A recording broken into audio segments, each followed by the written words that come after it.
Thank you, Jason, and good evening to everyone. Super delighted to be here with you all. As Jason mentioned, my name is Genesis Robinson. I have the great pleasure of serving as the executive director for an organization called Equal Ground Education Fund. We are a Black-led voting rights organization founded 6 years ago with the sole mission of engaging Black folks throughout the state of Florida around the issues of civic engagement. We do that through voter education, voter preparedness, but also advocacy. And so over the last 5 months, we have been following and tracking Florida's legislative process. We've been in Tallahassee, meeting with lawmakers, taking many of you I see in the room with us to Tallahassee to engage in the legislative process and to fight back against the extremism that we're seeing taking over our state legislators. Unfortunately, these attacks are relentless. As you will hear from, say, Representative Bracy Davis later today, in terms of what we're seeing attacks on our voting rights. This year we saw an attempt, an actual successful attempt to reform the ballot initiative process, the citizen-led initiative process here in Florida. We see continued attacks on the safety net programs that have been attacked at the federal level. And so what we're seeing happening with the big ugly bill is not new. It's not new for Floridians because we've seen these continued attacks year after year. But I'm excited and encouraged by the fact that you all are here tonight. You all understand this moment. You all understand that we cannot sit silently by as our rights are eroded and the institutions that are meant to serve us continue to let us down and fail us. And so I don't want to belabor the point. We want to make sure we get through the program. We want to make sure that we have time to hear your questions as we unpack and talk about not only what is happening here in the state of Florida, but also what's happening at the federal level. And so I'm going to go ahead and invite Representative Bracy Davis up to come and give an update about what we're seeing at the state level. And then we're going to hear from our congressman, then we're going to open it up for some questions. So at this time, Representative Bracy Davis, House District 40.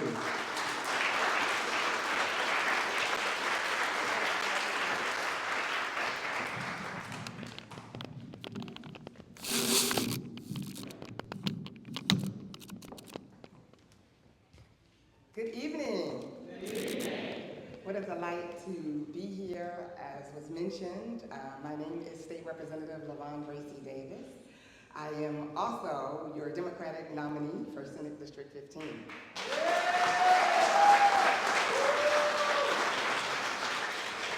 First, let me say how very delighted I am to see a packed room on a Friday night to talk about what's happening in Florida. I'm excited to see each and every one of you. Also, thank you so much to the Congressman for the invitation. I'm so very grateful for him and his advocacy and his partnership.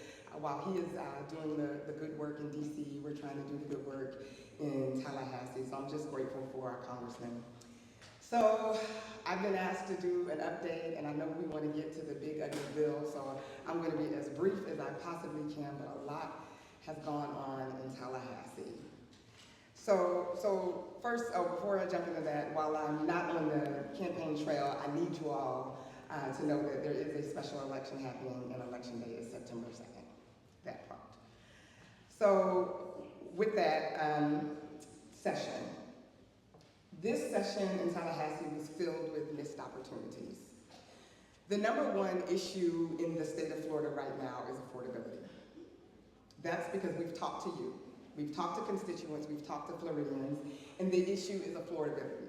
Right now, Floridians can't afford to be Floridians. So why are we focusing on other things that have nothing to do with affordability? I don't know. But the number one issue is the fact that Floridians can't afford to be Floridians. Floridians are complaining about their property insurance doubling. Floridians are complaining about their taxes. Floridians are complaining that our teachers are not being paid enough. Those are the issues that I hear people call my office about. Not about rainbow flags and not about culture wars and not about books that should or shouldn't be read. They're talking about being able to afford to live here in the state of Florida. So we missed that in Tallahassee. But before I get to the policy and the issues, I need to explain to you the makeup of Tallahassee because it's important. So you know that and I know this is a nonpartisan conversation, but it's important that I lay out what Tallahassee looks like. The Democrats are in a super minority. So just to give you some numbers, there are 120 seats in the House, 87 are Republicans, and 33 are Democrats. In the Senate, there's 40 seats, 28 are Republicans, 10 are Democrats, 1 is NPA, and there is 1 vacant seat that was former Senator Geraldine Thompson's seat that is vacated. So if you hear those numbers, when you hear some of the policy that I'm talking about, you need to know who is who's chairing all of the committees, and you need to know who is in the minority and who is in the majority, because that will answer some of the questions of why is this happening and who should be held accountable. So first and foremost, we started this session with a special session, 3 special sessions actually, and guess what those 3 special sessions were about? Immigration, yes. So we passed 2 bills on immigration. Before we ever heard any regular bills, we passed 2 bills on immigration. One has already been deemed by the Supreme Court as unconstitutional. And that bill basically creates penalties for folks that are undocumented to enter and re-enter into the state of Florida. Meaning, if you're undocumented and you enter the state of Florida, they wanted to make that a crime, just by being here. Not committing a crime, not doing anything, just by virtue of you're undocumented and you enter the state of Florida, you are automatically criminalized. That's what that bill did. The Supreme Court has already deemed that it was unconstitutional. So we spent a whole bunch of time in Tallahassee passing a bill that will never go into effect, because we were wasting your taxpayers' dollars. And I'm saying we, but it was really the position, the caucus that was in a position of authority. So when you go to Tallahassee and when you see your legislators, remind them of this, of the time that was wasted. The other immigration bill that we passed, and know this, there was a lot of infighting, I don't know if you've been following it, but a lot of infighting with the Republican Party. So you had the governor, who was not on the same page as the Speaker of the House, who was not on the same page as the Senate President. And so you had 3 different Republican agendas going on at the same time. Part of the reason why we were in 3 different special sessions, because the governor called one, and we decided as a legislature not to move forward with the special session that the governor called. And so then the Senate President and the Speaker called one, and then they ended up not agreeing as well. But the second immigration bill that we did pass, and it provides harsh new state-level criminal penalties targeting undocumented immigrants in Florida, not just criminals. The bill criminalizes undocumented people's voting, increases penalties for crimes committed by undocumented individuals, including mandatory sentences and restrictions on early release. And it repeals, and this is the part that people were so concerned about, it repeals in-state tuition for dreamers. So those young folks that are here because their parents were undocumented and they were children when they came here, we call them dreamers, and we gave them special provision because it's not their fault that they were here, and we allowed for them to be able to use in-state tuition. This immigration bill now disallows that. And this was signed and it is in effect. One other thing about the immigration bill that I think is very important that you know, it does not prohibit law enforcement from entering schools, churches, temples, and other sensitive areas for immigration raids. Now, you're Democrats, and I'm wise enough to know that I'm not speaking just to a room full of Democrats, but I want you to know what your small caucus of Democrats fought for tooth and nail. We fought to protect our churches. We felt that places of worship should not have ICE raids. We felt that places of worship should be just that. They should be places of solemnity and honor, and we should not have ICE raids. And so we attempted to file several amendments to this immigration bill that would keep our places of worship holy. Unfortunately, none of those passed. So right now, let me say that again because I need you to hear this. This bill does not prohibit law enforcement from entering schools, churches, temples, and other sensitive areas for immigration raids. There's that.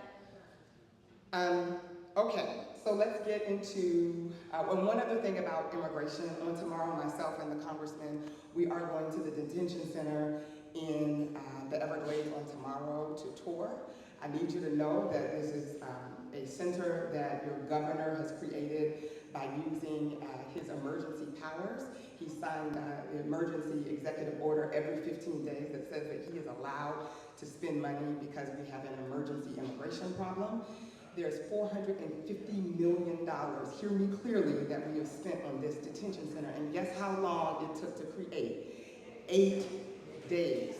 8 days. So you may have seen on the news, some of my colleagues went to visit and tour this. They call it Alligator Alcatraz. I'm not comfortable with that name because I know historically how they used to call some of my ancestors Gator Bait. So I'm not going there with that name. But we're going to tour tomorrow. Some of my colleagues went to go tour and they were turned away. Please know that your Florida statute does allow for lawmakers, because of oversight, does allow for lawmakers to tour detention centers, tour jails, tour prisons, tour schools, because that's what oversight means. It means that there's checks and balances. And so they were denied access to that. We're going tomorrow, but a group of lawyers has already filed lawsuit because that was unconstitutional and illegal to not let legislators unannounced and uninvited go to this detention center. Because I believe there's some funny stuff happening there. So the biggest issue, how many, so let me ask you this. How long do you think session is supposed to last when we go to Tallahassee? Anybody know? 60 days. Very good, 60 days. How long do you think this last session lasted? 105 days, and that's because there was fighting within the Republican Party. I understand that some of you all may be Republican. I'm just talking facts. I'm not talking opinion. There was fighting in the Republican Party, and it had to do with taxes. So you had the governor who wanted to suspend property taxes, which sounds like a good idea on its face, and it's not though, and I'll explain to you why.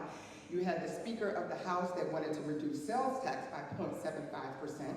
And then you had the Senate President that wanted to do some special tax reduction on clothes and some other things. And so there was fighting about that, and it costed us an extra 40 days of your tax dollars where we had to be in Tallahassee because they couldn't come to an agreement on taxes.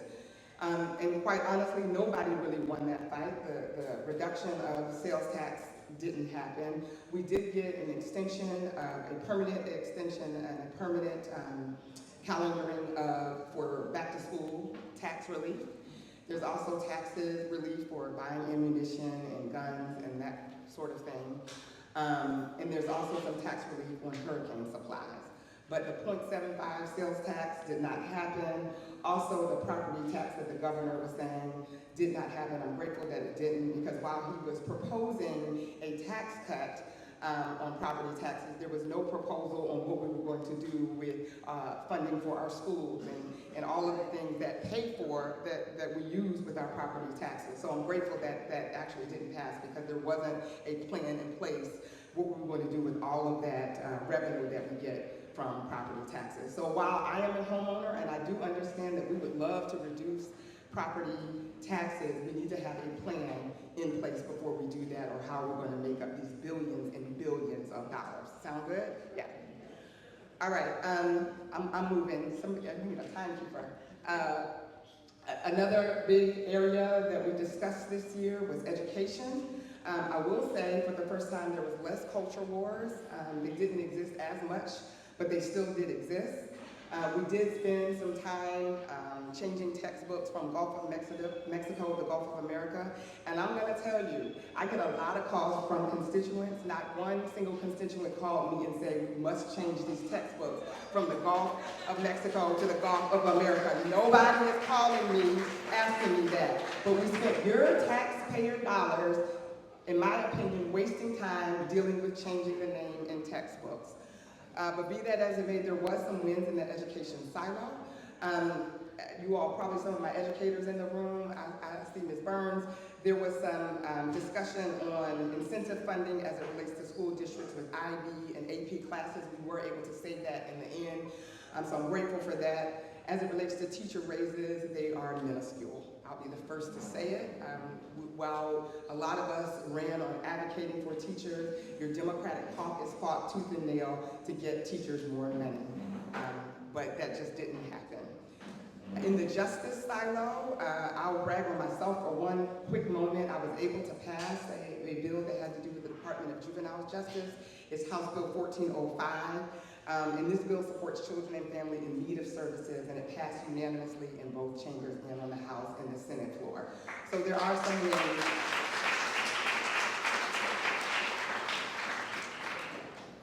I'm I'm not going to talk through, and feel free, Genesis, to go ahead and tell me when I need to wrap it up, okay? I'm not going to talk through the whole Florida scandal. $10 million was stolen in money laundering, the end. I will tell you this, the most, and this is in talking with you all, the most far-reaching, egregious, and controversial bill to pass this session with a citizens-led ballot initiative. So let me tell you what this means. This is HB 1205, and this bill puts numerous significant restrictions and tightens deadlines and increases penalties for groups wanting to place an initiative on the ballot. And that's because they felt that Amendment 3 and Amendment 4 just got a little too close for comfort. So now it is almost impossible for citizens, the everyday person, you and me, unless we have millions and millions of dollars, to put something on the ballot to amend the Constitution. That is by design. We are trying to give power to the powerful and those that have money, and the everyday citizens like you and I, it is much more difficult to actually affect change. So if you ask me what was the worst bill of this session, it absolutely is that, because that will directly hit us. One thing we were able to stop is Doge. Of course, your governor tries to do mimic a lot of what happens in Washington, D.C. So as soon as there was an announcement of Doge in Washington, D.C., they countered that with code here in the state of Florida. There was a bill that tried to create a commissioner of government efficiency. We were able to stop that bill so that it doesn't exist. However, let's put things in perspective for a minute. For those that have been in Florida for some time, you do realize that it's the Republicans that have been in positions of authority and power in Tallahassee for the last 30 years. So we're talking about in the governor's mansion, they've had the majority in the House, they've had the majority in the Senate. So if you're saying there's misspending of money, whose fault is that? Moving on. Whose fault is that? Whose fault is that? We're trying to cut the fat, because every committee chair is chaired by a Republican. But I do want to talk very briefly as I go to my seat. That's what the preachers say. As I go to my seat, I do want to talk very briefly about some wins, because I think that is important. Because while I mentioned that we are in a super minority, you have a bunch of Democrats in Tallahassee that are very strategic and are still able to affect change even though we're in the super minority. So we were able to stop some bad bills, like the funding for AP, and they were trying to cut the funding for AP classes for students. We were able to fight and get that back to being fully funded. Now, I don't consider this a win at all, but I want to tell you that we were able, the ballot initiative, the Democrats were able to get that bill just a little bit better. The original bill allowed for one person to be able to register 5 people for a petition, which, you know, if you're going to register people and to collect petitions, 5 is, you know, you go to your prayer meeting, 5 people, that's not enough. So we were able to get that number from 5 to 25. It's still a horrible bill, bad bill, but we were able to make a horrible bill just a little bit better.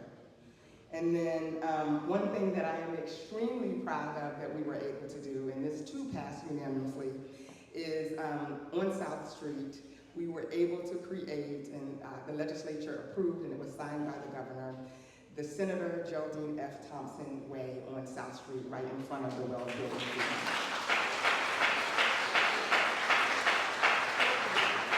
And we know that Senator Thompson, she did so many road designations when she was in the legislature. She did one, I think, on Bessie Coleman. She did one on July Perry. And so the one person that worked so hard to preserve history and to make sure that we honor history, it was a wonderful thing to be able to honor her, and the legislature agreed. So we're so thankful for that.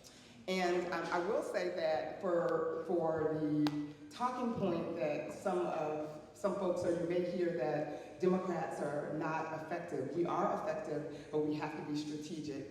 I am thankful that I got 2 major appropriations in the budget this year. I got $2.3 million in the budget for Orlando Museum of Art, and I also got, yeah, you can clap on that. And something that's really, really important to me, some of you may have heard of Samaritan Village. It is, the president and CEO of Samaritan Village is an African-American woman. It is a safe place for women who have been trafficked, and we were able to get them a couple $100,000 in the budget so that they can create more safe houses. So we were able to be effective.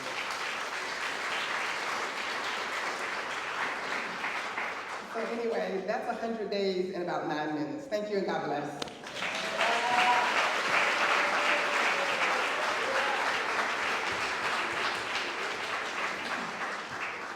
Thank you so much, Representative Bracy Davis. We appreciate your leadership and all that you do to fight every day for us here in Central Florida. Before we hear from the Congressman, I'd like to ask the first row if you all could just slide your chairs forward just a little bit. They're going to drop in another row of chairs behind you. So the first row, if you can come forward just a little bit.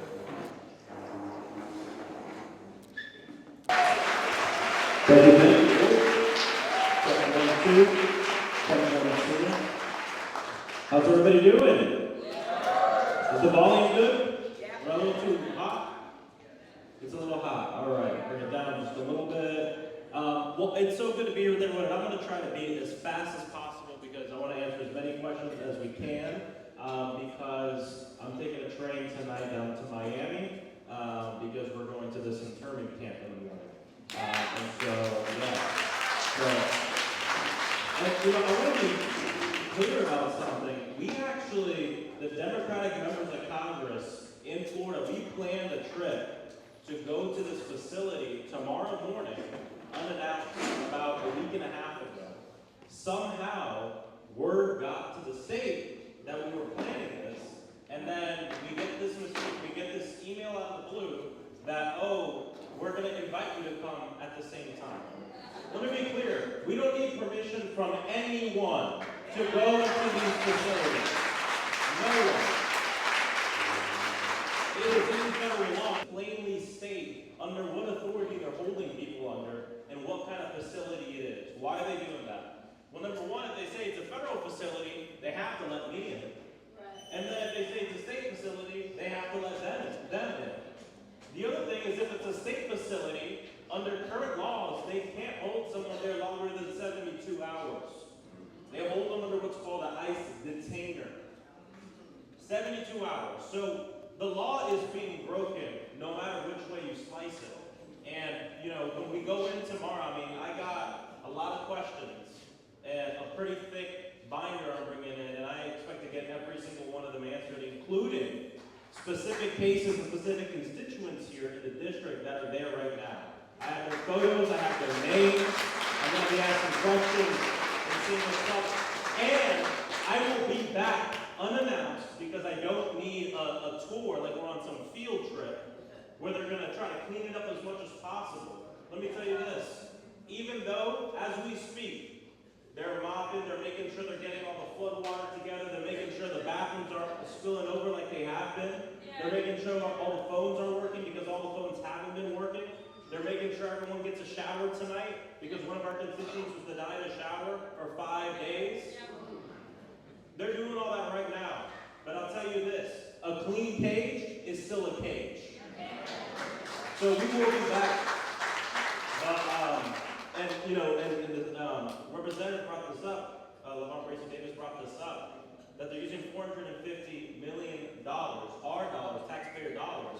But do you know who's operating the facility, managing the facility? It's the Office of Emergency Management in Florida. The office that is tasked with helping us prepare and respond to hurricanes.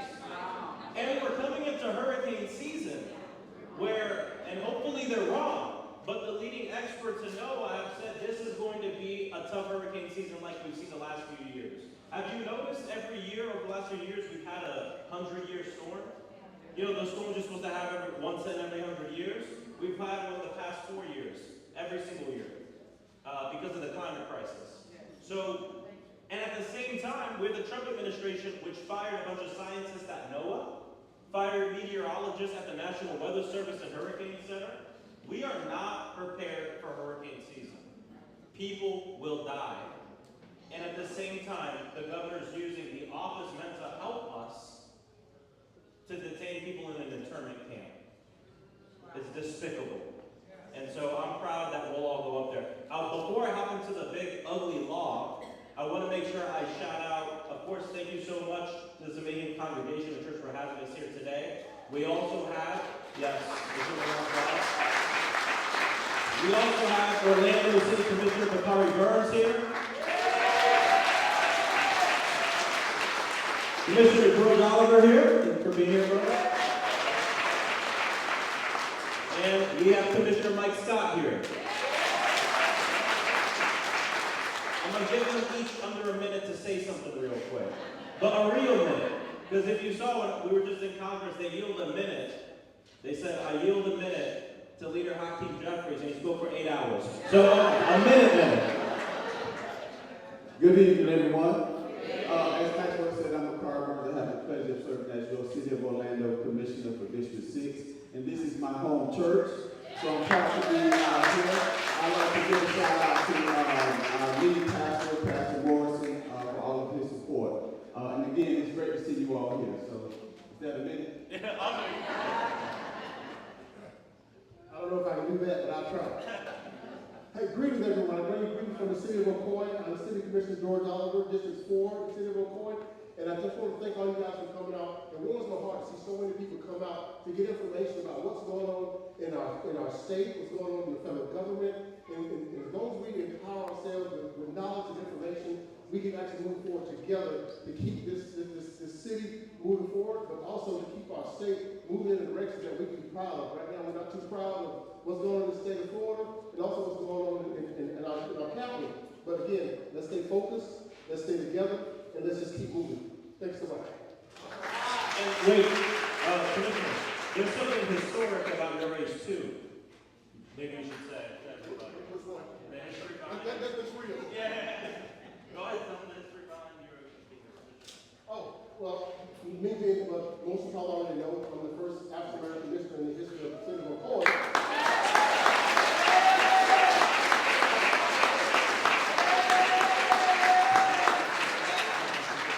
And again, I'm there to make sure that the people in the City of Ocoee have a voice and that we can get away from the good old boy system that we have been succumbed to for so long and get away from the shadows of that. And again, I do it with your help. I don't do it by myself. There's a team of people that's always helping me, and there's so many guys in the room right now. So thank you so much. God bless you. I love you guys. Good evening, everyone. My name is Mike Scott. I do have the opportunity to serve as District 6 Commissioner and Vice Mayor of Orange County. I think the two most important things that you probably have seen in the news you have questions about. The first thing is ICE. We will not be transporting anybody to any federal facility, authorized or otherwise. That's not happening in Orange County.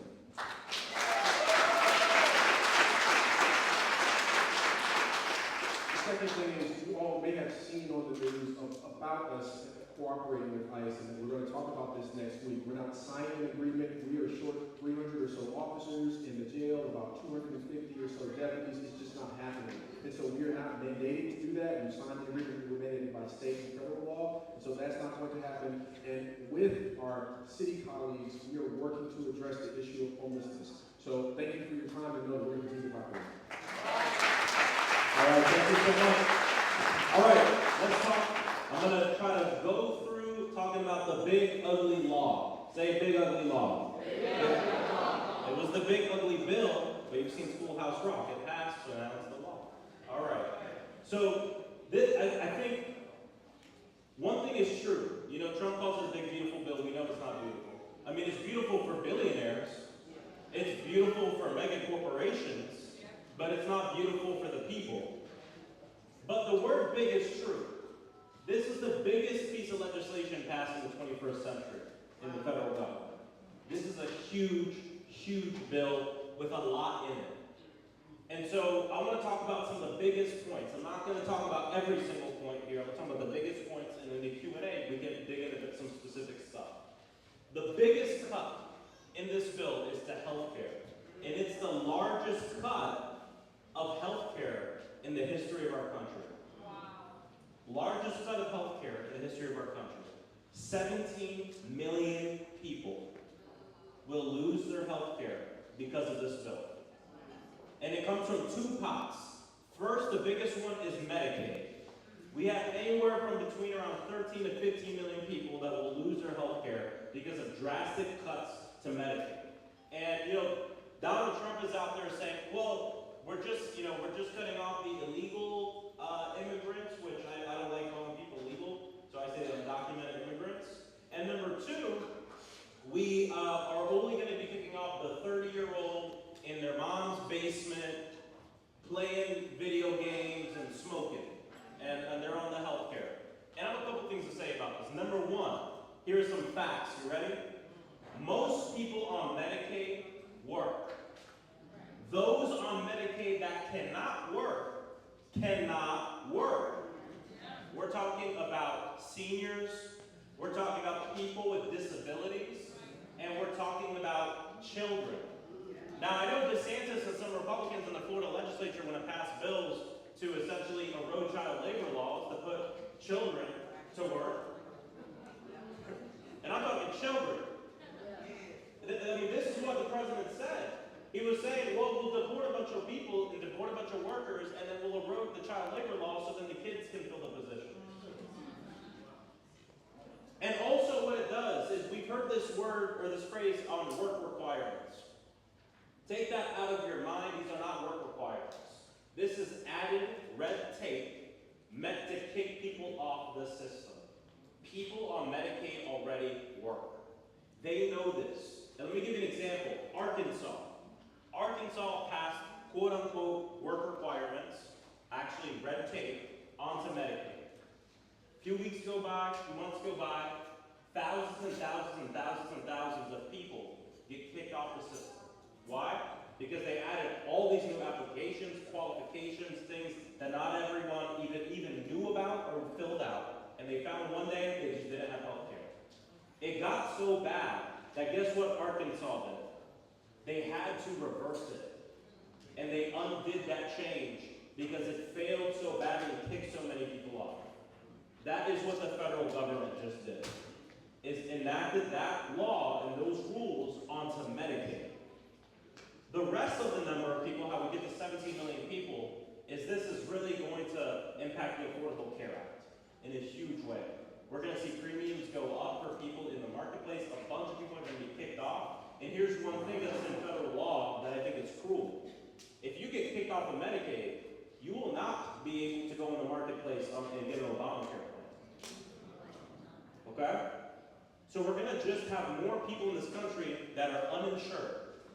Now, if you pull up to one of our federally qualified health clinics, health centers, if you pull up to one of the hospitals, here in Central Florida, our system and our folks have worked together to make sure that even if you walk in and you're uninsured, we're going to make sure you get help. But let me tell you something. If an uninsured person walks into an emergency room and they're unable to pay that bill still gets paid. Everybody's rates will go up because of this bill. And I think it's important that people recognize this. It's not just if you're on Medicaid you should be worried. You should be worried if you're on Obamacare, if you're on in the Marketplace Affordable Care Act, if you have private insurance. If you live in rural America, we're going to see hospitals and clinics close. We have many hospitals and clinics in rural America that are anywhere from 60 to 95% Medicaid patients. If you see that eroded, it'll impact people on private insurance as well. And not to mention how this is going to impact long-term care facilities and nursing homes. 1 in 4 nursing homes are at risk to close because of this bill. 1 in 4. And we already know that there's huge issues at nursing homes with staffing ratios and with people not getting the real care that they need. This will make things even worse across the entire country. So that's healthcare. Let's talk about nutritional assistance. They are making huge cuts to SNAP. In case you don't know, SNAP and WIC are 2 of the best anti-hunger programs in the world. Yeah. We have it right here. And here's the thing, they want to make all these cuts to the budget, and instead of looking at the people like Elon Musk that get $7 million a day from the federal government in contracting subsidies, they want to look at the single mother who gets $6 to $7 a day to help feed the family. Massive cuts to nutritional systems. There's going to be millions of people who lose their SNAP benefits. Not just that, but this impacts education. As many of you know, here in Orange County, they made the announcement, I think a year or two ago. Every student in Orange County gets free breakfast and lunch. Because children who have full tummies will be able to learn more, participate in class better, and do better in their education. The way they were able to pay for that is through a federal grant program that gives the county money so that way they can ensure that everybody gets free breakfast and free lunch no matter who you are. That program is taken out in this federal government. Literally taking the food out of the mouths of our children in schools. Let's talk about gun violence. Since the 1930s, our country put a tax, a $200 tax, and a registry system on silencers. A silencer, in case you don't know, you put it on your gun, and it muffles the sound. In fact, in the Virginia Beach mass shooting, many of the people who got shot, or almost got shot, said that when the shooting was going on, they didn't even know a shooting was going on. They were one room over. They were just going about their business because they had a silencer. In 2023, there were 400 silencers found at the scene of violent crimes. When you add more roadblocks, when you add more to, when you have a process, less and less people will go through the whole process to get the thing. Not everybody needs a silencer. I mean, I would say nobody needs a silencer personally. But not everyone needs a silencer. What they did in this law, at first they tried to take out the whole thing and completely unregulate the silencers. We could just walk in the store and buy it. What they ended up keeping in there is they're eliminating the $200 tax. The registry is still there. But what we're going to see is it's a lot easier and more accessible to go out to the store and buy a silencer for your gun. Buy a silencer for your rifle. More people will die as a result of that. Not just that, but let's talk about ICE. We were just talking about ICE. This budget gives ICE $150 billion. Let me put it in perspective. That is more money than the entire budget of the United States Marine Corps.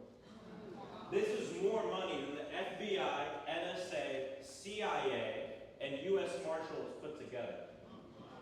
This ICE will be bigger than most militaries of countries in this world.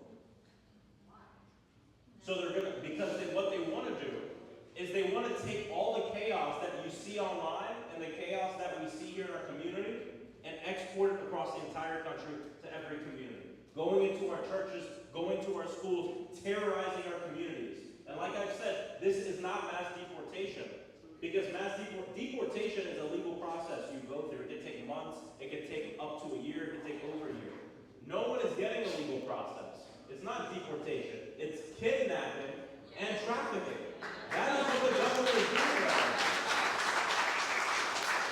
They're doing it in our community and in the state right now. Cubans, Haitians, people from Nicaragua, Venezuela, people from across the entire world. And most of these undocumented immigrants have been here for over a decade. Most of the people that they're picking up on the street when they're wearing masks, which by the way, if you're proud about something, you don't have to wear a mask when you do it. These people that they're picking up are our community members, our family, our friends, our teachers, the people who work in our community and make this community beautiful. And that's why we all have to stand up for our immigrant community.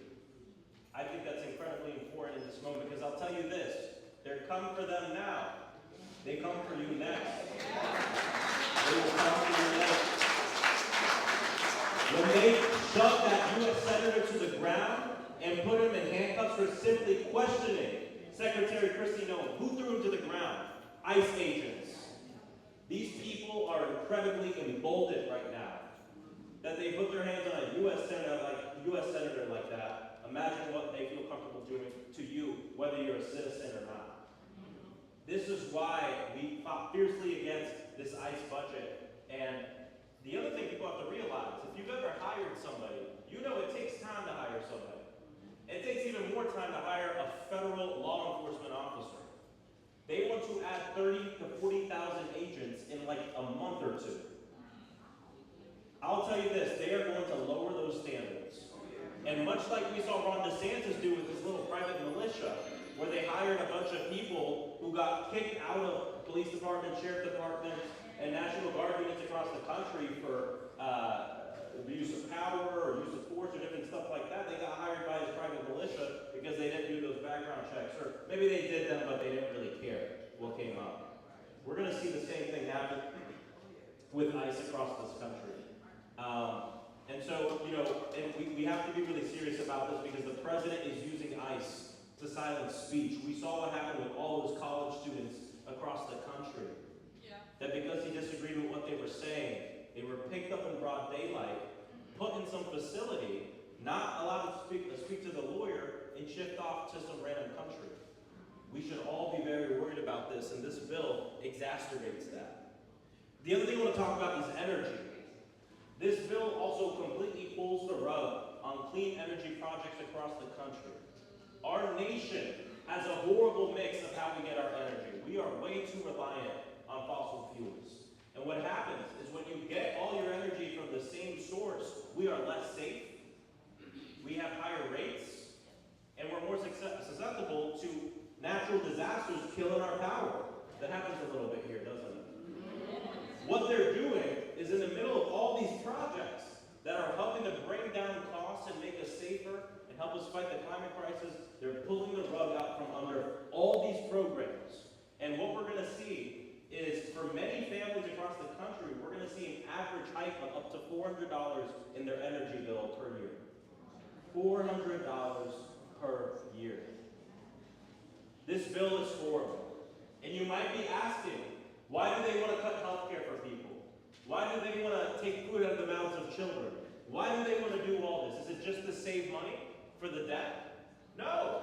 This is going to add $5.9 million to that.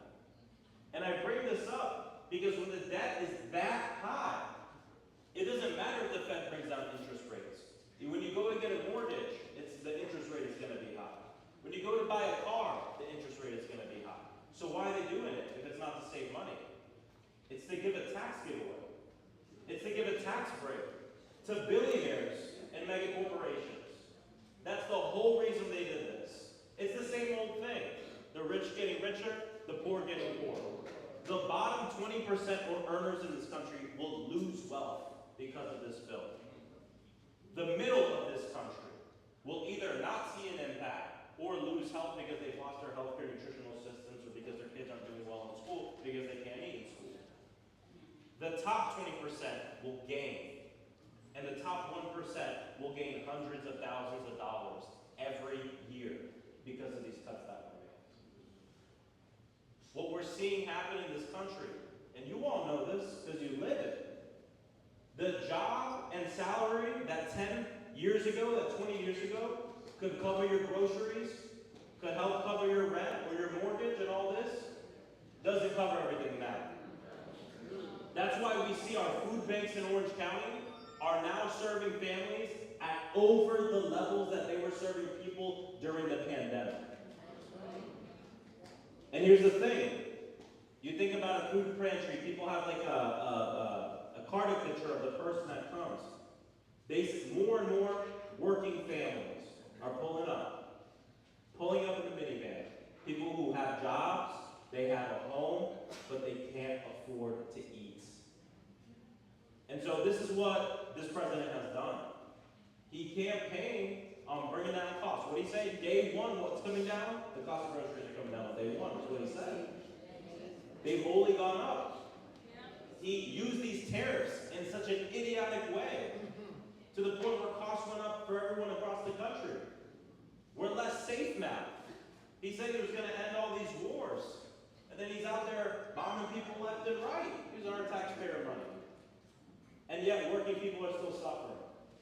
And, you know, for me, I look at this bill and I say, what's next? It passed. It's going to be law.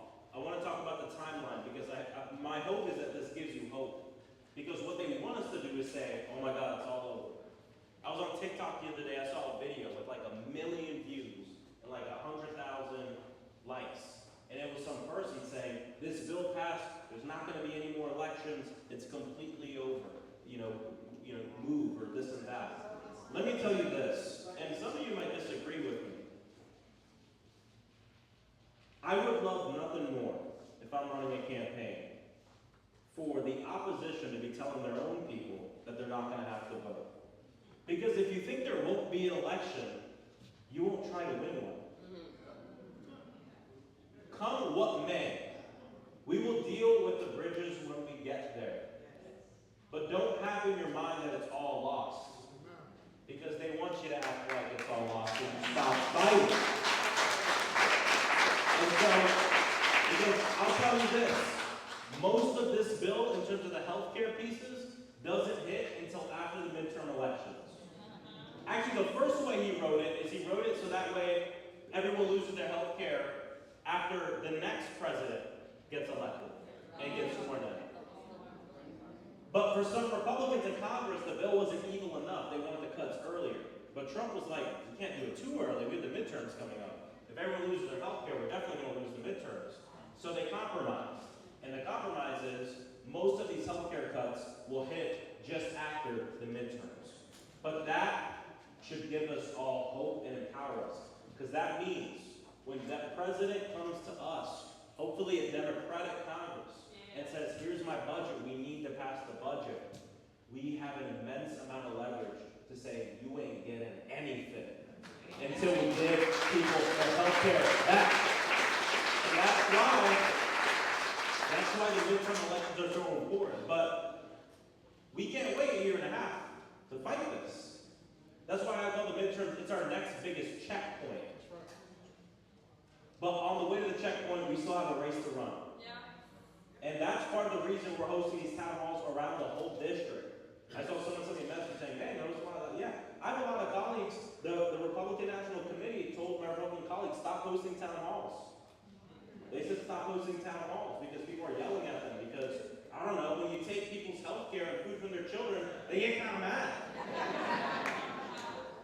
And so, for me, over-educating in this age of disinformation and misinformation is very important. And so I just really appreciate everyone for being here. And I hope you hold on to that hope. Not everything is lost. We still have a lot of work to do here in our community, in Tallahassee, in Washington, D.C., here in our city, right? We continue to work together and we can rebuild this. And here's the silver, I don't want to say silver lining, here's the opportunity in the midst of all this destruction. We can't look at all of this chaos and say, man, we got to build it back to where it used to be. Because let's be honest, things haven't been great for working people for a long time. That's right. So the opportunity in the midst of all this destruction and chaos is that we get to rebuild it, but we get to rebuild it better than it ever was. And that's going to take all of us over the next several years. So I really appreciate everybody being here today. We're going to get to the most important part of this, which is a question and answer. So I'm going to give it back to Genesis, who's going to lead us in this.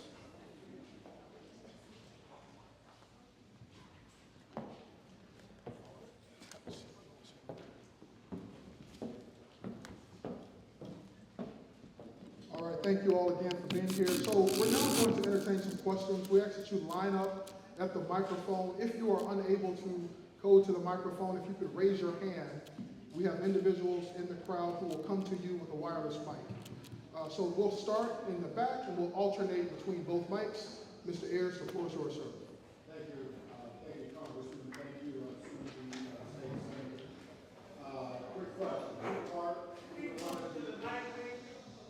Quick question. Quick two questions. Either one of you can answer. I moved to Florida 12 years ago. Florida is a pretty weather-intense state. Given the cuts in the weather administration and the devastation in Texas, what assurance did either one of you offer us that the federal government will provide the oversight that they do and the warning that they do and fail to do in Texas? And then secondly, most black and brown communities have depended on education as the path to success. What did the big ugly bill do that? Yeah. Thank you so much for the question. I'll answer a little bit and I'll hand it off to Representative Bracy Davis.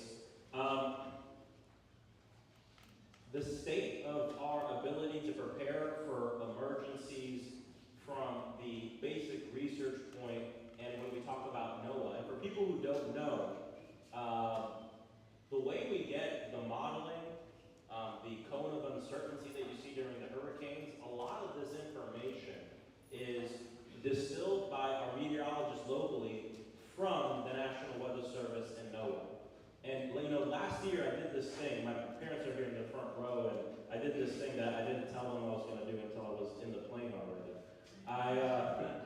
I got invited by NOAA to fly to Hurricane Milton. You know, there's a group of people, they're called the hurricane hunters, and they fly in twin prop planes into the hurricanes for about anywhere from 8 to 12 hours, and they drop beacons in it so we can understand the storm surge, wind speed, all of this. It's a crew of 20 people. And I'll tell you guys that these people are heroes. I was speaking with a lot of them live in Tampa Bay. They were telling me, yeah, I buttoned up my family. We sent them to, they're driving to a hotel in Tallahassee or something, but I can't be there for them because we have to do these flights. We have to continue these flights. So I flew in Hurricane Milton. We went in and out of it 3 times. And the silver lining about this is now when I fly commercial airline, if there's any kind of turbulence, it's not a lot to me now. But I can tell everybody, even though the capacity has been severely cut at NOAA, these heroes are going to do everything they can to make sure we have the information we need to stay safe. And I can really assure everyone that. But it is not fair that these programs, that these meteorologists, that these scientists, that these technicians have been cut and fired. Look at what happened in Texas. The office and I sit on the Science-Based Technology Committee, so we oversee NOAA. That office that oversees Texas and helps with their flood modeling and everything was eviscerated early in January because of all this DOGE stuff.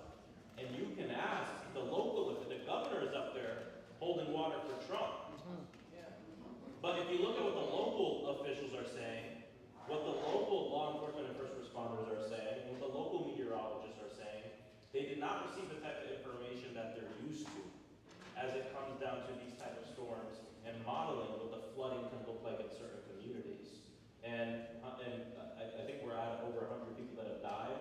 Unfortunately, there's another 100 missing. And usually in these instances, a lot of those people that are missing are also dead.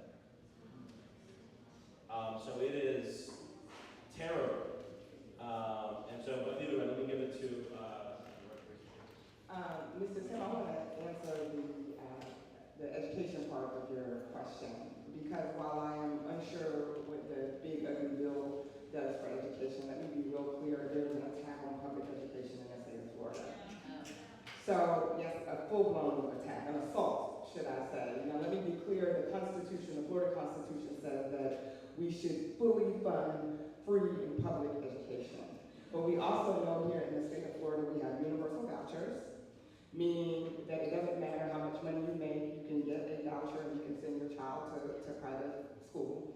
And what concerns me is, while our focus should be on making sure that every single public school in the state of Florida is fully funded, every single teacher is paid what they deserve, and when that happens, I am fine if you want to have second conversations about vouchers. The problem is we're putting so much focus on vouchers, we're putting so much money into vouchers, and our public school system is declining because of that. So we need to stay vigilant because yes, there is an attack on our public education, and I think it's only going to get worse if we are not staying focused on that. Yeah. In the Big Ugly Law, essentially what it has created is this huge tax credit for vouchers for private schools. So it's the continuation of this siphoning of resources, time, and energy from our public schools to private schools. And the problem with this is, look, they've been trying to do this for a long time. They want the public education system to fail. They want to break it so they can sell it.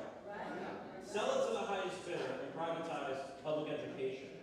That's why Florida's done all these laws, the Don't Say Gay bill, all these laws, that at the end of the day, what they serve is to make going to public school unbearable for students, staff, and families.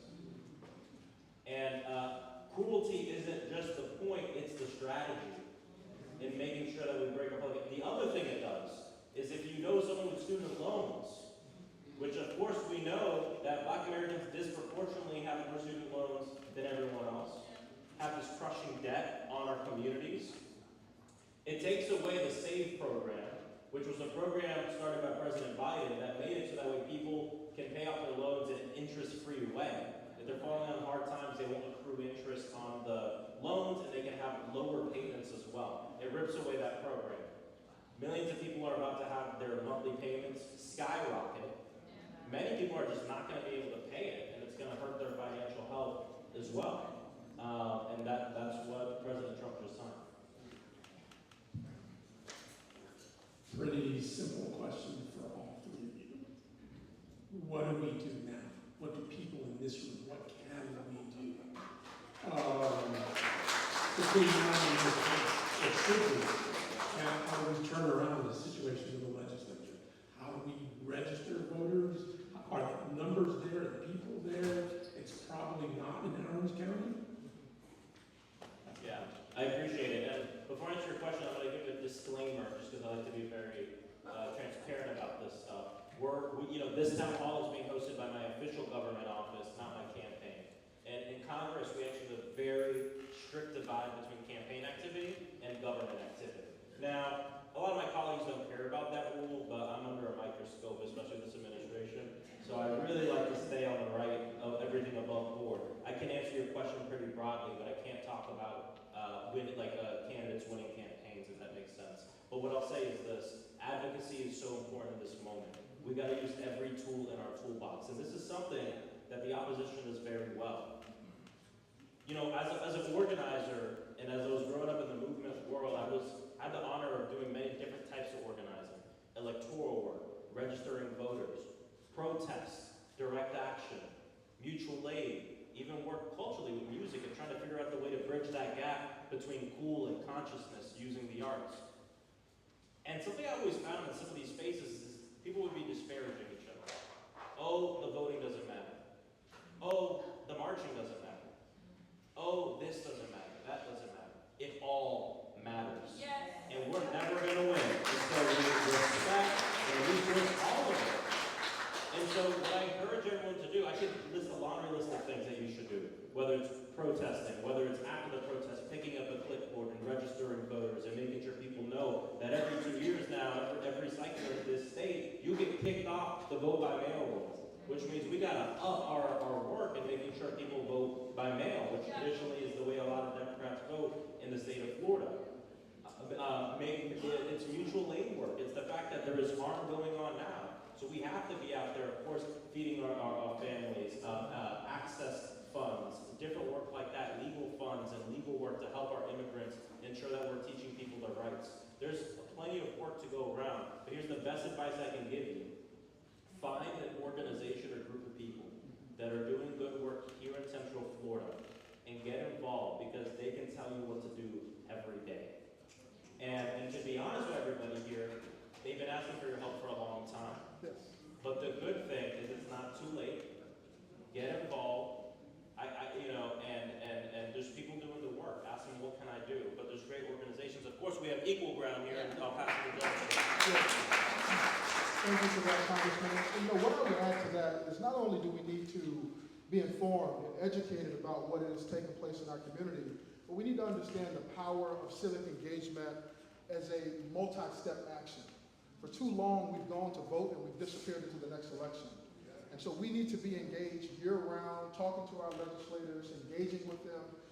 We happen to have a really set of smart legislators here, but oftentimes the legislators are no more smart or educated on the issue than you are, right? And they rely on your input. They rely on you talking about the impact that these policies will have on your life. And so engaging in this process, from having conversations with them, from meeting with their staff, to showing up at meetings, as the Congressman said, at Equal Ground, we invite you to be a part of our organization. We want to be your political home. We have a once-a-month Black Political Empowerment Call, where we talk about state and federal issues. We host and we put out a newsletter every month during legislative session. We put it out every week. And so the first step is being educated about what it is that's taking place, but getting in the way and making good trouble, as the late John Lewis would say, because we have to stay engaged year-round more than just voting. I'll echo that. That advocacy absolutely works. Some of you all may remember my first session, there was a bill 999 where African Americans thought that Greek letter organizations would be banned. And when I tell y'all showed up in record number with your Greek paraphernalia,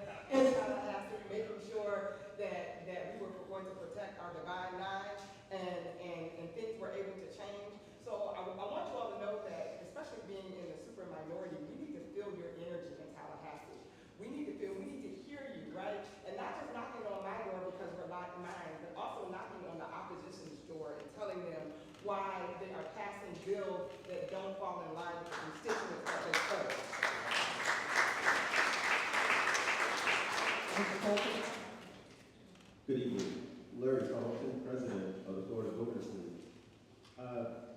Congressman Frost, you mentioned about the TikToker who got a million hits, 100,000 people, and really basically depressing folk from bothering the road.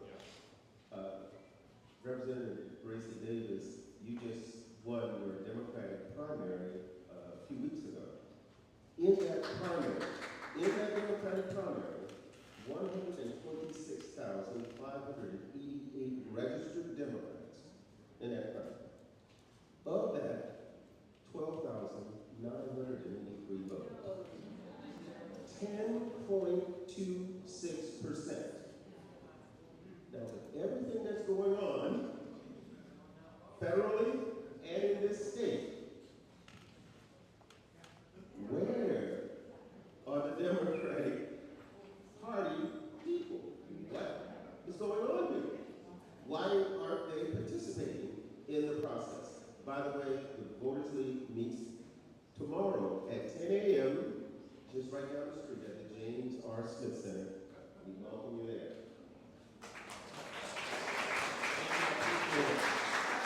And obviously, there are so many groups doing amazing work to make sure that we work on our voter turnout. But you heard what I said. Check 1, 2. Hello? All right. You heard what I said about. All right. You heard what I said about the vote by mail law. We have so much voter suppression in this state. And guess what? It disproportionately targets certain people and certain communities. The reason they wanted to eviscerate vote by mail in the way that they did is because Democrats in very high numbers voted by mail. And so there are institutional issues here. It is not allowed, it is illegal to hand someone a bottle of water in line while they're voting. They have gone through and looked at the work that we were all doing to get voter turnout up, to get to the point where in 2018 we were this close to taking the governor's mansion. And they went in there and said, we can't let them get that close again. And so they rigged the system. And they implemented some of the worst voter suppression laws we see in the country here in Florida. And that's a big part of the conversation here that a lot of times is left out of the conversation. These laws exist here. And the work we have to do is getting around it. And so I encourage everyone to definitely get involved. Our local Democratic Party, again, be careful not talking too much about the campaigns, but our local Democratic Party is, I believe, doing great work. The Orange County Democratic Party has great leadership. One of my good friends, Maxwell, is at it, and they're doing good work. But let me tell you guys something I think is important to remember. That our local party here is like almost any other organization. Volunteers saying, I'm going to be a part of this organization, and we're going to try to raise money and try to help elect Democrats across the county. You know, they don't receive millions of dollars from some unknown entity every week, every year. So if you're waiting on just like a party entity to save the day ain't going to be saved.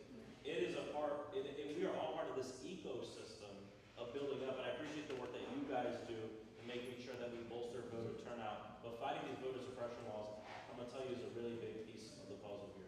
But anyone else want to? Oh, yeah. This is a great segue to talk about how some of your Democratic legislators have gone on offense. And we drafted, this is the brainchild of the late great Senator Geraldine Thompson, the Harry T. and Harry B. Moore Voting Rights Act. And all of this horrific legislation that you just spoke about that creates barriers so that people won't vote overturns that. Right now, it is a messaging bill. It allows for same-day voter registration and voting. It makes it easier to vote. It makes it a holiday to vote, a paid holiday to vote, and so many other things. It creates access. It encourages people to vote as opposed to putting barriers. Right now, it's a messaging bill. But your state representative, LaVon Bracy Davis, and perhaps soon to be state Senator LaVon Bracy Davis vows to file this bill every single year until it passes.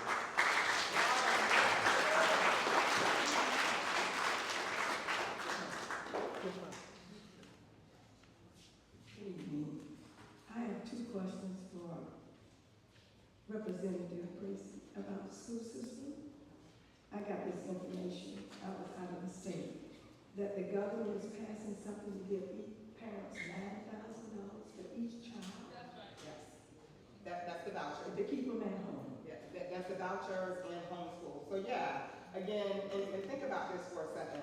So it's kind of a complicated system, but if you think through every money is attached to the child when they go to school. So like if there's X amount of dollars attached to a child when they go to Jones High School, it goes to Jones High School. If they don't go to Jones High School and they stay home or they go to a private school, that money follows them.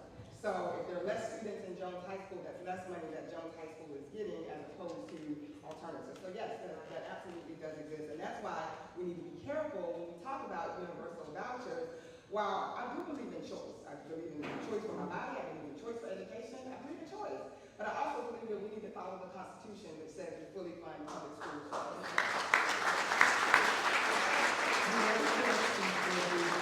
I understand that 50 plus 1 parents can change a public school to a charter school. Have you heard anything about that? Not the community or people who are paying taxes, that they can, 50 parents plus 1 can change a public school to a charter school. Not quite. There's a little more detail. There's a little more details to that bill. They are making it. So let me be clear. They are making it easier to change public schools. And remember, a charter school is a public school. Let's start there. The charter schools are not private schools, right? Charter schools are public schools. They're governed by the public school system. So Orange County Public Schools oversees all charter schools in Orange County. They are not private schools. A private school is a Catholic school or a faith-based school. But there is, again, an attack on traditional public schools. A charter school is a public school that is usually in a private facility or is run by a 501c3 or in private hands. But there is, let's get to the bottom line, there is an attack on traditional public schools. That's basically what you're saying. So I think the numbers that you have are a little bit off, but there is an attack on the traditional. Representative Cross, there's information going out that the government has given Social Security, extra Social Security, so you can buy more groceries and stuff like that, but you got to fill out an application. Now, if you're on Social Security, wouldn't you think the government would just give you that extra money versus filling out an application? Yeah. Is that scam to this? I appreciate you bringing this up because, so when Trump passed the first tax scam in his first administration, it was the most unpopular he ever was in those 4 years. So they wised up. They said, well, when we pass the next tax scam, we need to throw in some stuff in there that we can talk about, some crumbs to make it less unpopular. So one of the things he talks about is he says, we just passed no tax on Social Security. So people are going to get more money, not pay tax on Social Security. I'm here to tell you that it is a flat out lie. Two things you should know. Number one, it's not even in the bill. And I remember when he first said it, I was like, I know he's lying, but where's the tea leaf? There's not even a tea leaf. When you pass a budget in the federal government through the process called reconciliation, and to kind of boil it down, it pretty much means you can pass a budget, there's strict rules around it, but you get around the filibuster. So you only need 51 votes, you don't need 60, right? And that's how this bill passed. You're not allowed to do anything having to do with Social Security in a budget bill like this. You can't make it better, you can't make it worse, you can't touch Social Security in a budget bill. So it's not touched. I know many of you, did you get that mail, that letter in the mail, or that email from the Social Security Administration praising the bill, saying you're gonna get no tax on Social Security? It's a lie. They are using the government agencies to lie straight up to people for Donald Trump. It was from SSA.gov. It was from the Social Security Administration, but it's a complete lie. Now, the thing that Trump would say is, well, it's in there, it's not Social Security, but there is an that has nothing to do with Social Security. So just so everybody knows, if you hear someone bring that up, it's a lie. It's not even in the bill. Okay, thank you. And then also, one other thing I want to say about that, just because there may be perceived savings through tax abatements, you're still going to have to pay more money out of pocket when you lose Medicaid, or you lose SNAP benefits, or you lose the right to be able to afford scholarships through education. So everything will come at an expense, and where you may be perceived to save a few $100s, it will be swallowed up by the cost that you're not going to incur for the other items. And the other thing, we've heard about the no tax on tips. We've heard about the no tax on overtime. Let me talk about these because there's a lot of misinformation going around on these. Number one, no tax on tips. There's a bunch of exceptions, and it depends how you get paid your tips. For instance, when I used to work at Olive Garden, at the end of the week we get tipped out. It depends if there's a tip pool, if you get tipped out, how you receive the credit card tips. And actually, this bill stands to actually help the restaurants more than it helps the actual servers, because a lot of the restaurants pay the taxes on the front end. And so, there are some people that will be helped by this, but most people who work in hospitality and service are exempt from it, and it's only up to $25,000 a year. On the no tax on overtime, you do not get tax write-off on your entire thing. It's on the difference of the salary. So if you make $15 an hour and your overtime pay is $20 an hour, you're only not going to get taxed on the $5 an hour for those specific hours you work. It only goes up to $12,500 that you can do exempt a year. And here's the best part. The tax breaks for the billionaires and mega corporations are permanent.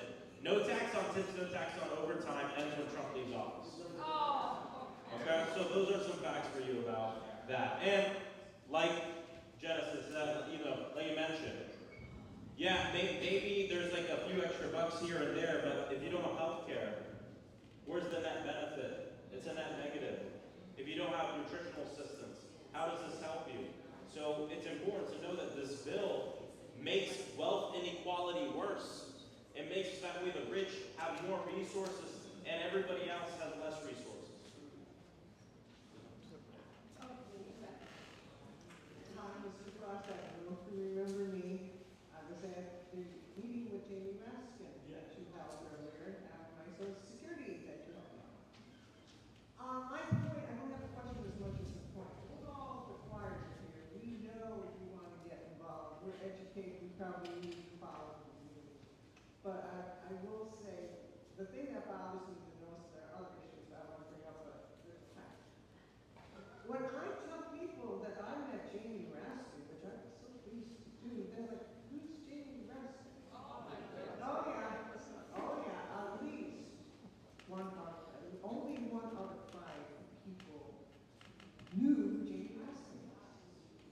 It's pretty bad.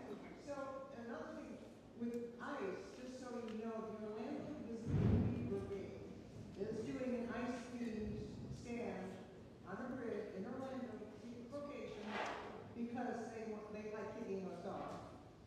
And ICE will be our theme. We're trying to come up with other themes. So we are supporting, we're doing that Sunday, so look for us on a bridge somewhere in Orlando. But I urge all of you to do like me and talk to people who aren't in the process and we got to put people to the polls because we're not, what was your percentage of people voting? We're not going to get that in office. So just talk to people about Jamie Raskin and whatever else, and what we're doing. Well, here.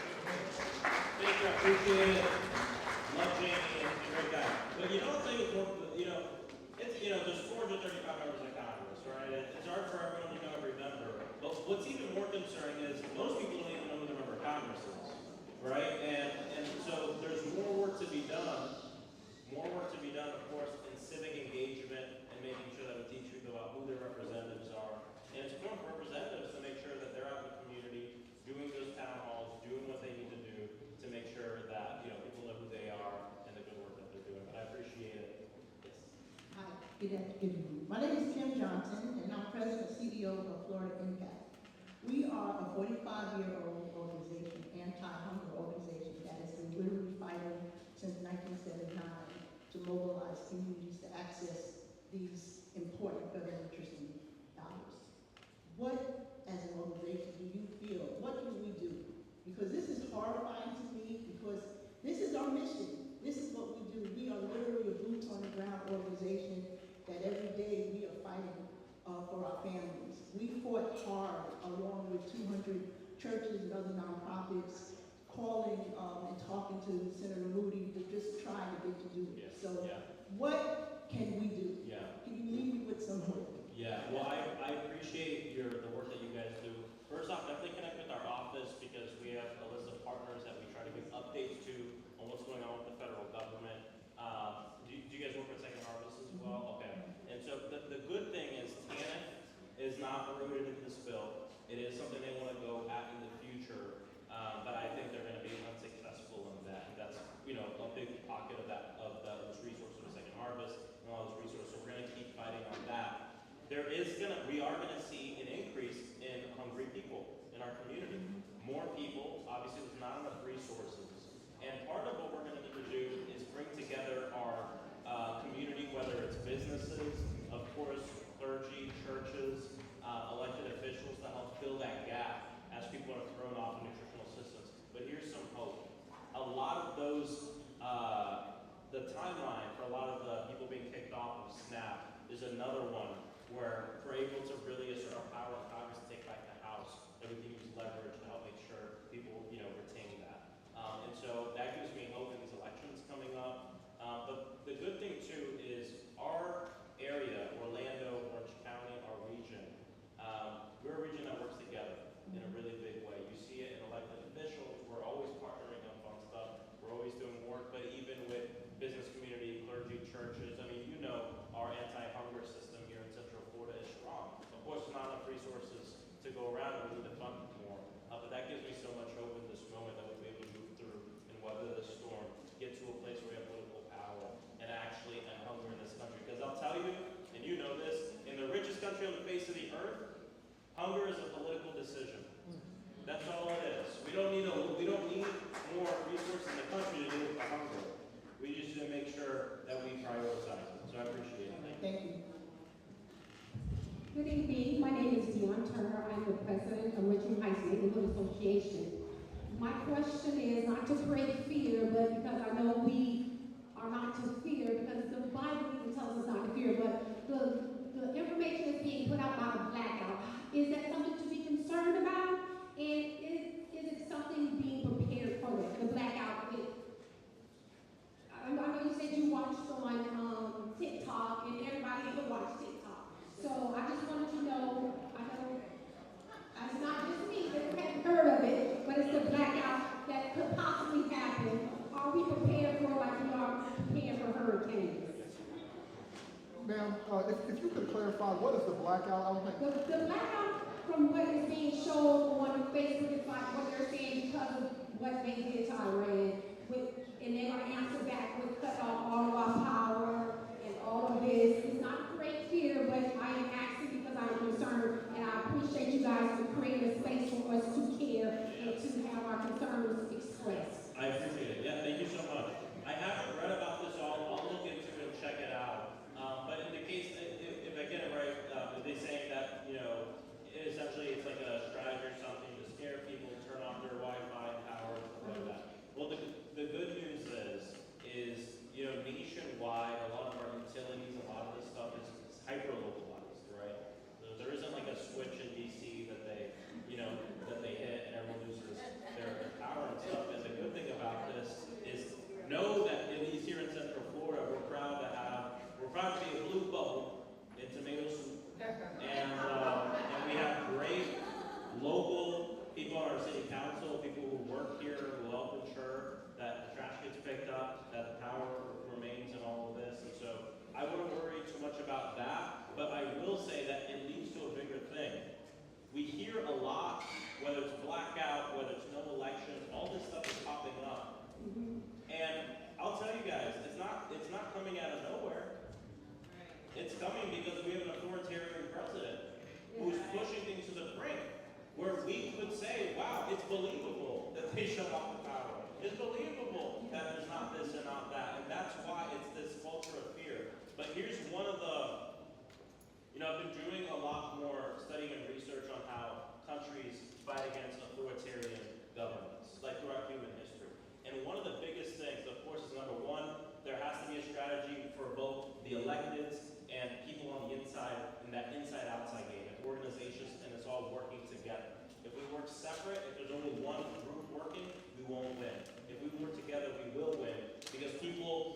people power is more powerful than the people who are actually in power, right?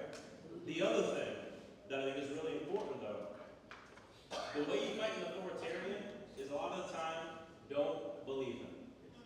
Remember that this guy is a con artist and a liar. And he will go to the mic and say, I'm going to do this, I'm going to do that. And what I encourage everyone to do is before you look at that, go, oh my God, he's going to do that. Take a step back and look into it, right? And it's hard because they're doing so much. I know it doesn't seem like it. 40 to 45% of every executive order he's done has been stopped, reversed, or paused. 40 to 45%.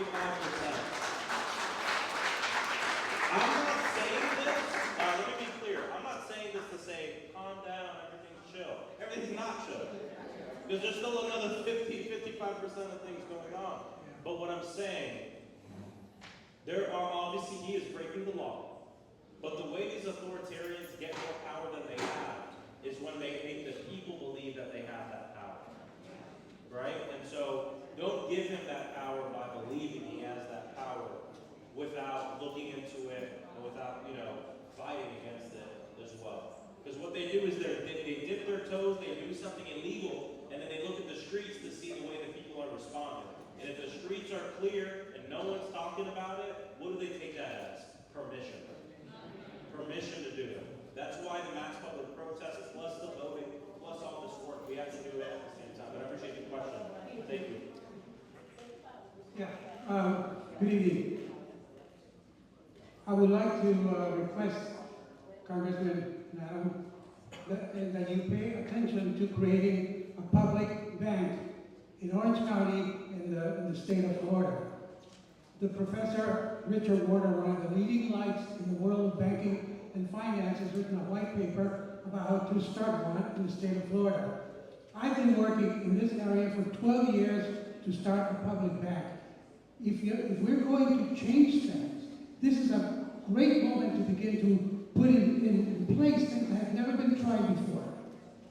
It's going to require a lot of courage and a lot of sincerity and a lot of trust, to be able to accomplish this. But there are things that we have to do. They're not easy to do, but they have to be done. But we have an opening right now.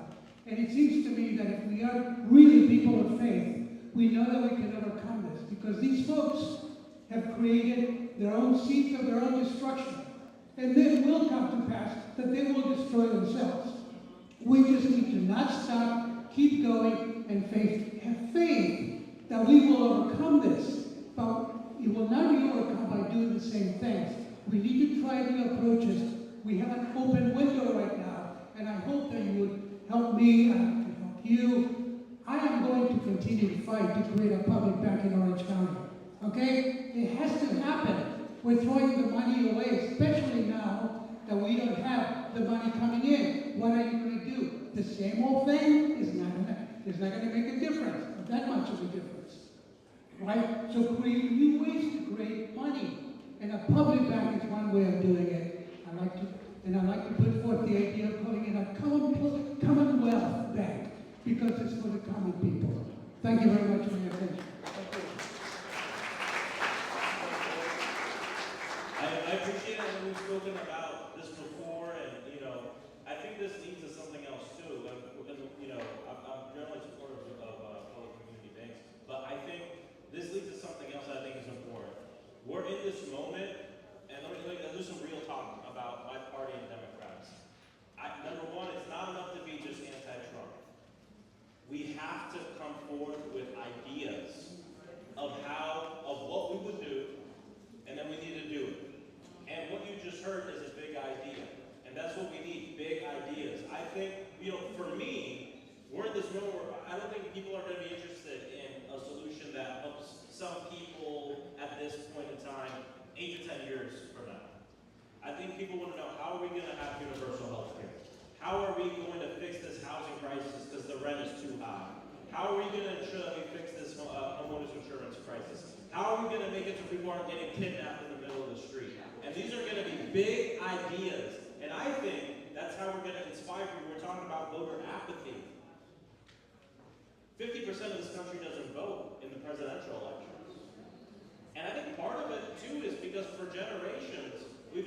politicians who have said, vote for me, this will happen tomorrow, vote for me, this will happen, instead of exactly painting a vision that people can get behind, that we can get done, that makes sense. And I think right now, they're about to take away health care from 17 million people.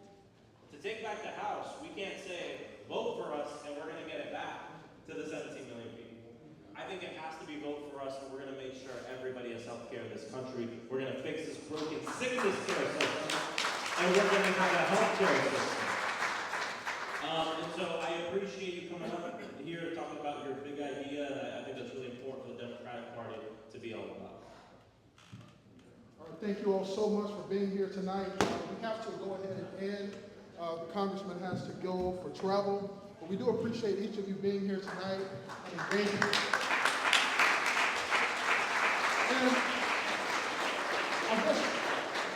I just want to say real briefly,